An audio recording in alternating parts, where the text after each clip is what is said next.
Welcome to She Loves the Grid, where we discuss all things F1. Whether it's happening on the track, in the paddock, or beyond the grid, we'll talk about it all. Okay, here we go. Welcome back to She Loves the Grid. I'm Diane. And I'm Claire. We never do it that way. I know. I shocked you. You just totally threw me off. What? So here we are. So race 2, sprint 1, it's all over. What about the weekend? I mean, for me, Saturday was great. The sprint was great. Sunday, 3 hours after the race, not so great. So great. I think the sprint was pretty exciting. The race to me was a little boring, but I would agree. That's a great assessment. It was definitely a roller coaster, I think, for a lot of the teams too. Yes. And like some good, some bad. Even with McLaren, they were expected to be so good and dominant over the whole weekend, and they were not so dominant on Saturday, but they were so much more dominant on Sunday. So Lando really, I think he had more of a struggle than Oscar did. Absolutely. All weekend. Absolutely. All weekend. And even when he was in second during the race, he still had the brake issue. Yeah. Just get across the line, buddy. That's all you gotta do. So Keep those points. Yeah. So Yeah. I mean that was a bit of a struggle for him all weekend. But still, what are they at? 78 points in the constructor? Something like that there. We did say, what if they won? One of them won every race, and now Oscar's got one, Lando's got one. So it's not quite time to put the pile of rules, pick a driver for your WDC. They're even. They're even, yeah. They're even. And then you have Ferrari in there with the sprint one to shake it up a little bit. Yes. That was awesome for Lewis. That was awesome for Lewis. It was awesome for Ferrari. Yeah. He is the first 40-ish year old. Is he 40 or 41? I don't know. He's not as old. Fernando's 43, and I want to say he's like, so Lewis is 40 or 41. Yeah. But he's the first 40-ish person since Nigel Mansell to win a race of any kind. So that's exciting. That's so exciting. His dad was there, and yes, it was such a great moment for him to win for Ferrari. I know it's like been his kind of dream to be there, and he just deserves all the good he gets. Well, and especially after the week before when it was not the outing, and Fred was swearing up and down that this is not really our cars. This is Let's talk about Ferrari. Oh God, that's like we need to, but I don't want to. The thing that just got me was I expected more for them. I think everybody else expected more for them, but then they the race or just overall this weekend? Overall this weekend, I think, yeah. Okay. I think. The race I kind of expected them to be a little bit higher, but then they finished, I thought, fairly well considering, and then especially Charles. Losing that end plate and what he did. Yeah. Holy cow. I think it is weird that you crash into your teammate, which really didn't happen with Charles and Carlos over the last few years. And we've seen some wheel-to-wheel battles that had me on the edge of my seat. But Charles kind of went into Lewis on the first turn or the first or second turn and lost the end plate, but then did better. The car was better balanced, missing that part and having part of the front wing in. Okay, I think we need to analyze that and find out how do we need to run this in the future, because that was insane. And he did do great, and he was faster than Lewis throughout the race with the broken front wing. And we were lucky that they didn't have to come in for an unneeded pit stop for that, and they didn't choose to change the front wing. And I'm just glad they weren't forced to change it, because he did really well with it. Just so it wasn't unsafe. It wasn't unsafe, and I think that was the key. At first, when they were talking about the wing, until we got a good look at it, because that is one of the new rules this year, is the race director can tell the team and force a driver off the track if there is damage that would be harmful to the driver or other drivers. Yeah. And I was for a minute on the edge of my seat, are they going to force him to come in?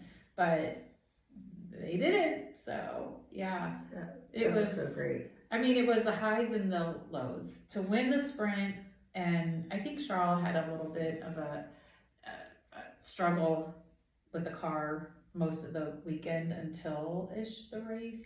Yeah, because he was outpacing Lewis, and Lewis, unbeknownst to us watching, because whatever F1 was doing with the radio transmission, knew it, and Lewis wanted Charles to pass him, but and eventually they did swap places. But I mean, he has such a great pace in the car. He really did. And I think Lewis is still getting used to it, even though he did a great job in the sprint and won. He's still kind of getting used to the car. And, he just, I think, to me, I feel like it comes down to the wing.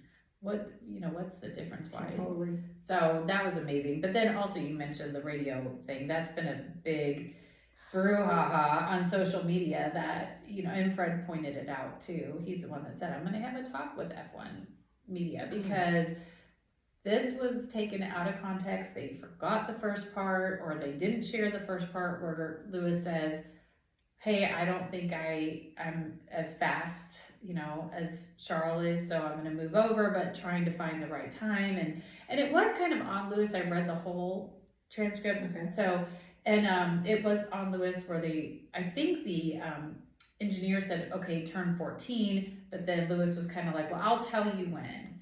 And so, because he was catching up to other cars like that at one point, then he passed Stroll, right? And so it kind of looked, if you're only seeing the back end of him saying, tell Charles to catch up with me, that was because he was catching Stroll. Yeah. And so, it just... Well, and I think that also adds to, like you're saying, he's getting used to the car, but he and his engineer, because they didn't do that vacation together, they are still getting used to each other. There's some confidence that they have to build in each other, and who knows, the trust, who knows what, the strategy, the feeling, and just those cues. He had that with Bono after working together for so many years. So, absolutely. Yeah, it's tough that was taken out of context, because I think he and Charles can have such a great working relationship. They're going to be a great team. They're already showing it. Yeah, I think they will. I think they're both eager to get along with each other. I am assuming positive intent with the radio message. In the past, F1 TV has talked about how they have, I'm assuming, a couple people in a room listening to 20 radio conversations. No. And you don't know, I guess, I can't imagine there's 20 people each listening to one team, so one driver, one engineer, and so things have to, this sounds interesting, so let me push that up to the producer. The producer decides yes, no. It's not done in real time anyway, so maybe the first part did get overlooked or it didn't seem important, and then all of a sudden it's like, oh, wait a second. So I'm going to trust that I'm going to assume positive intent and not in any way trying to create some sort of drama. Yeah, we don't need more drama. We don't. Netflix has done enough of over dramatizing stuff that isn't there. And real life, there is drama, and I'm not saying there's drama between Charles and Lewis, but just the way these races go and how competitive everybody is, we already have drama. Yeah. We don't need to manufacture drama. There's so many external forces. I mean, we've talked about it before. The cool thing about F1 is the strategy, the team, the car, the driver. There's so much that goes involved. But then there's other outside forces, the regulations, the stewards, the volunteers, the fans. And we've had races where fans have, busted through the fan zone. There's so much that goes into any one race. There's enough drama. We don't need to be manufacturing, that kind of stuff. Not at all. Not at all. So to get 3 hours after the race, after what we had, a fourth and a fifth? Yeah. It was bad enough when you messaged me, because I had been cleaning, for you to say Charles and Pierre were disqualified. And I'm like, what? And then the next one comes through. Lewis is also disqualified. What?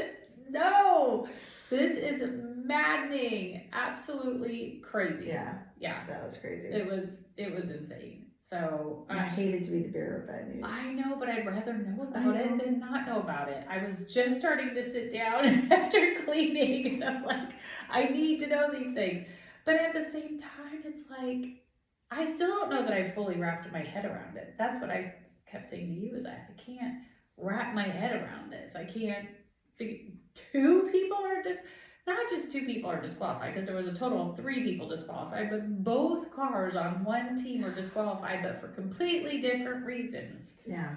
Yeah, so Lewis is because of the skid plate was, and I saw a commentator showing the difference. It's like they pulled up their ID badge, like 0.5 millimeters. It's like maybe just super thin. And Yeah. then, and then there's, I think, less than a kilogram or half a kilogram off for the weight of the car, which some were testing to the tires, though I don't know how many cars they weighed, but I mean, that's, oh my gosh, just.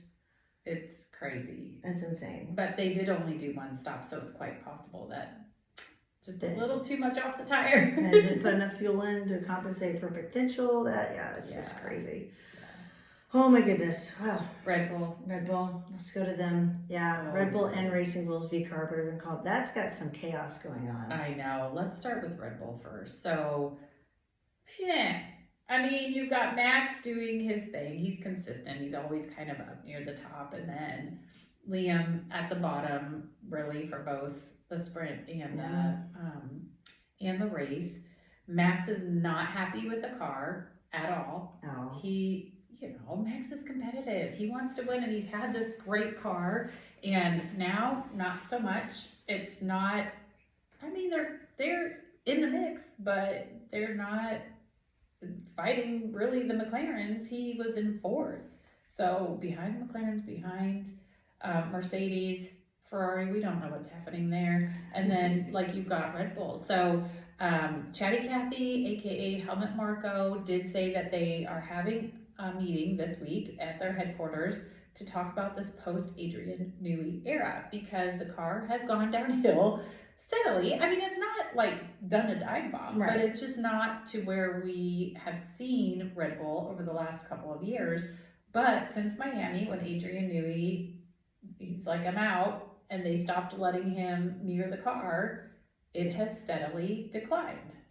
Yeah, it's not been good for them, and you can see it. It's an exact correlation. I know correlation's not causation, but it's pretty obvious in this one. I think that it is pretty obvious. Adrian Newey is a master, and he's meanwhile sitting over at Aston Martin working on the 2026 car. Looking forward to next year. So they are definitely going to be having a conversation this week. So we'll see what happens. But Liam is it.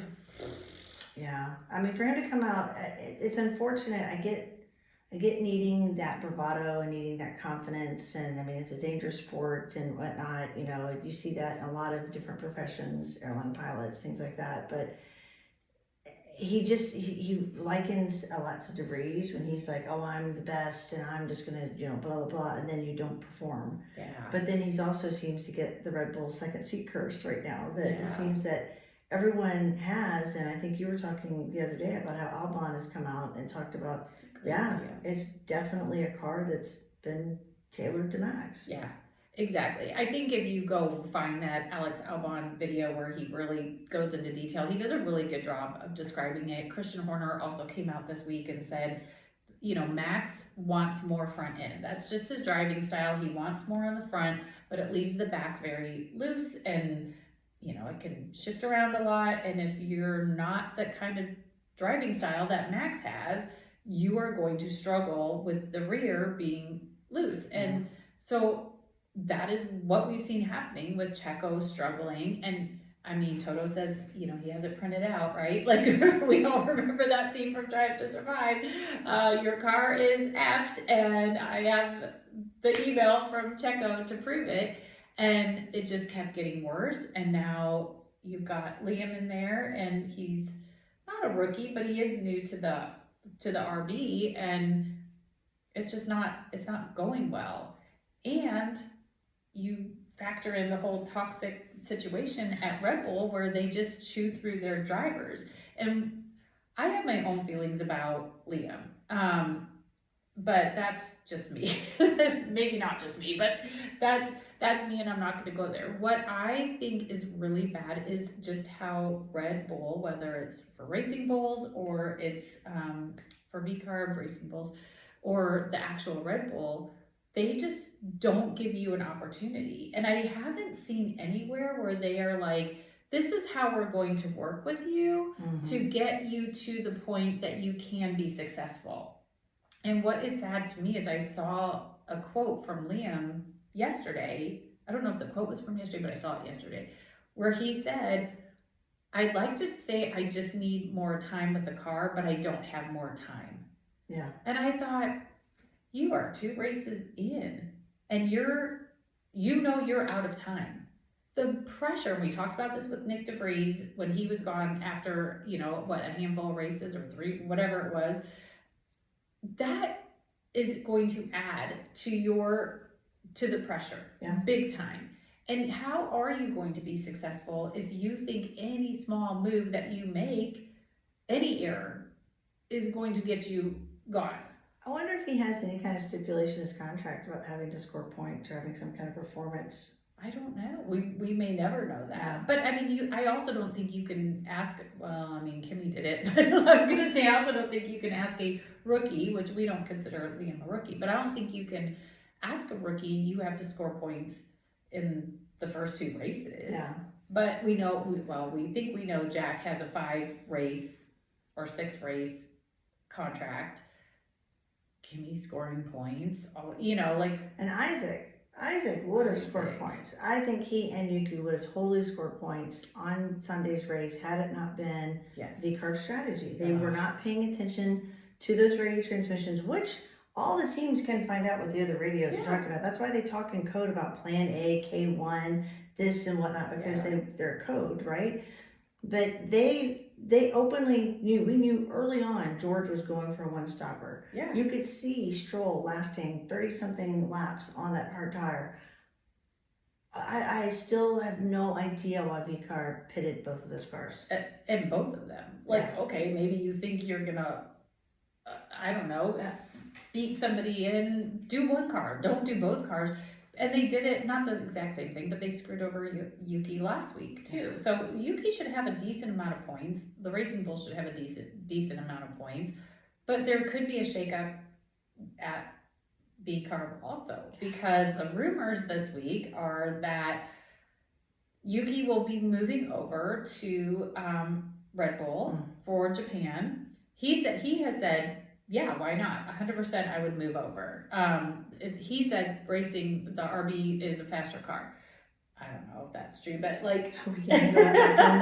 it probably is a little bit faster. But anyways, but the other rumor is that not only is Liam not going to VCARB, but Red Bull is in talks with Alpine or Alpine/Williams to have Franco come over to the VCARB. So this is where I have my feelings about Liam, but at the same time, why are we destroying young racers' careers? Yeah, and not even giving them a chance to get going. Not even a chance. Not even a full year to prove themselves. It's a lot of that is rumor. Some of it is not, but it'll be interesting to see what happens this week, because I think we'll have to know this week before they all go to Japan next week. Yeah, and we're recording on a Tuesday, so there's still been no updates. No updates. It'll be interesting to see, but get it together, people. Please. It just adds to the whole dark vibe. The feel that I have for Red Bull. I agree. It's definitely not quite benefited them having 2 teams in F1 right now. The team's doing their best. But who is in the last week that's doing quite well is Haas. What difference a week makes. Oh, yes.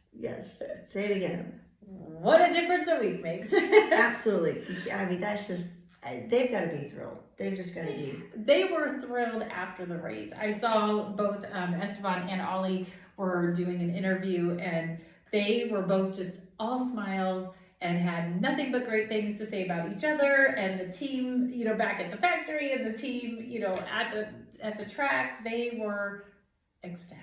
I love it. And then after the 3 hours and the penalties, I moved Ollie up into the points. Esteban further up. So Haas has got really good points already this year. They have really good points already, 2 races in.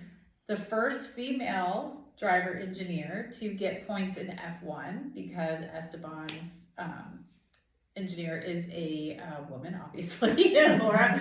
And so that's really exciting. So awesome. A lot to celebrate at that little team. That's so awesome. Yeah, very exciting. I hope that it stays, because I was really worried about them. I thought with the shakedown, I was going to say training, the testing, Yeah, testing. The other two were, testing, and then Australia, I just thought, oh, this year does not look good for Haas at all, and this might be a write-off. Like, we might just have to let this one go, and complete turnaround. Absolutely. Complete. I'm so happy for them. Yeah, me too. They get to keep it consistent. Consistency is key. Consistency is key. Yeah. They've got to keep it consistent. I mean, several of them do. I mean, we've seen some, but it's kind of not. And consistent in a good way. Yeah. Not consistent every week we mess up the strategy. B-carb. Like, that's not good. Or find a new thing to mess up, right? Right. It's got to be consistent. There's a few others in there that could be, like Sauber's up and down. You know, they had a great first week, and this week was okay. I think there was a couple things that were out of their control, but still, you got to be consistent. It's the same with Max. Like, Max isn't winning, but he's hovering right up there, and it's a long season. We have 22 races left. Anything can happen. He's keeping himself in the mix because he's consistently on it. Yeah. He doesn't make mistakes. McLaren needs to keep consistent if they're going to maintain the championship and get either of those drivers a WEC, because That's exciting. I mean, if they, and everyone knows, I think everyone on the grid knows, they've got the car. They've got two talented drivers. They've got to keep it together. And I think that they have learned from last year, because last year they did mess stuff up strategy-wise and different things.